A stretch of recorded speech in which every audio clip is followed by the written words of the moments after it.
You're definitely into action, but you'd like to have more flexibility and do more things, like vlogging. Now, with this front-facing screen and a wide view for vlogging, which is also good for action footage, could this be a very unique camera to own, especially if this is your first buy and your first camera purchase ever?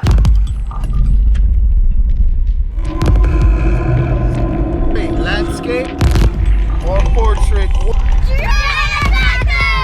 I've been using this camera for a few weeks now, and in my opinion, I think if this is going to be your first camera purchase and you are definitely into action and sports, you can't go wrong with this camera for the price. On top of that, if your budget is tight and you also want to leave room for vlogging, maybe you want to start a YouTube channel, I actually think this camera will do a very good job. What's also great about this camera is that you don't need a gimbal. So you automatically save $100 and something bucks just in buying a gimbal, which can be big, which can be bulky, which can be hard to carry, just to get stabilized footage. You don't need that anymore. And just with that alone, a front-facing screen, a wide field of view, hey, why not? Last but not least, some ND filters, because if you're going to go for that smooth 4K or 1080p at 24 frames a second, that cinematic feel, and it's a hot day outside, you're going to need to put some filters on. MCO Plus just sent me this. I'm going to try it out and see how it works. I actually got this for my smartphone. You slide your smartphone in here. You turn the little screw head at the top and it locks it in. It doesn't clamp the buttons, nothing. And this is great for vlogging. Most smartphones have electronic stabilization built in, especially the Pixel phones. That is really good too. So you can work with this initially.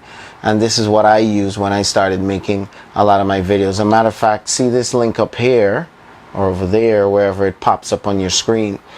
I made an entire video with just my smartphone and a drone with this clamp holder here, no gimbal, nothing. If you already have one of these, check this out. This has a hot shoe mount right there. You just slide it right in, you lock it up, you tighten the screw, and that's it. This piece here is also removable. But if you want to get more compact, you have that option and that capability, but we'll put it back on for now. Right. The last piece that I got to this puzzle here is a little mini tripod. Everything here I pretty much got on Amazon, from the microphone to the phone holder that comes with this extension piece right here, and of course the last piece is this little mini tripod that screws in right here. If you take this part off, then guess what? You take off this little extension that it comes with, and then it gets even smaller. And I actually don't really use the extension, so I'm just going to put this away. But if you have big hands, long fingers, you might want to use this extension.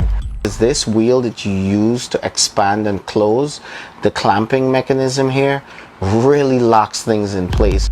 So you have to leave the door off for this. Now you can use the DJI dongle, which is recommended. I don't have it yet, so I've been using this, but it has not been working. But you get the point. You need the DJI dongle, you hook it up to the camera, and you just plug your Rode video mic in right here.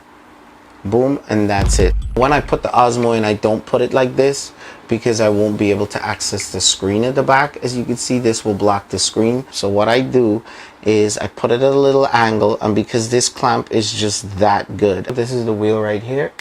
You just tighten it up. Don't be afraid. It holds pretty tight. All right, and that's that.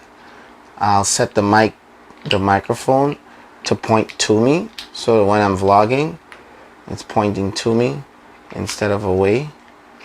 Set it like this. Any way you want. Just set the microphone, slide it in, tighten it up, connect the cable at the bottom here, Bada bing, bada boom. I can take my fingers and turn it on right here. I have access to the record button if I need. I can see the front facing screen. The camera lens is away from the microphone, so the microphone won't get into your frame. You have access to the touch screen in the back here, and you can hold it upright. So that's the setup that I use. On top of that, you can turn it sideways and use it like this for vlogging this way, or you can just take off the little handle and hold it up to you like this and vlog, well, just like this. And all that's left to do now is pop some filters on here so I can keep my 4K 24 frames a second going. I've got those filters. I'll try it out and let you guys know how it works, and if you could save some money instead of buying big brands. And there you go, you're on your way to vlogging. And then when you're done, this thing is completely waterproof. You can toss it around, beat it around. As a matter of fact, in my next video, I strapped it to an RC truck and gave this thing a good beating. And it's a really versatile camera. It's really strong, and I feel that this has a really good place in today's market, especially if you're a beginner. I hope this video was helpful. All the parts and they're linked in the description below. Do all the fun, cool YouTube stuff, like, subscribe, thumbs up, all that good stuff. And remember, I am giving away 6 drones 6 months in a row as soon as I hit 1,800 patrons on my Patreon account. So if you're not a patron, head over there, support me. All it takes is $1. Last but not least, I would really like to thank my sponsors, AutonomousDroneServices.com and Bronx Drone Camp, for providing us with this Osmo action for us to review and check out and come up with cool stuff to share with you guys. So big shout out to Kevin and the crew over there. We appreciate you and love what you guys do. With that being said, guys, I'll catch you guys whenever I can.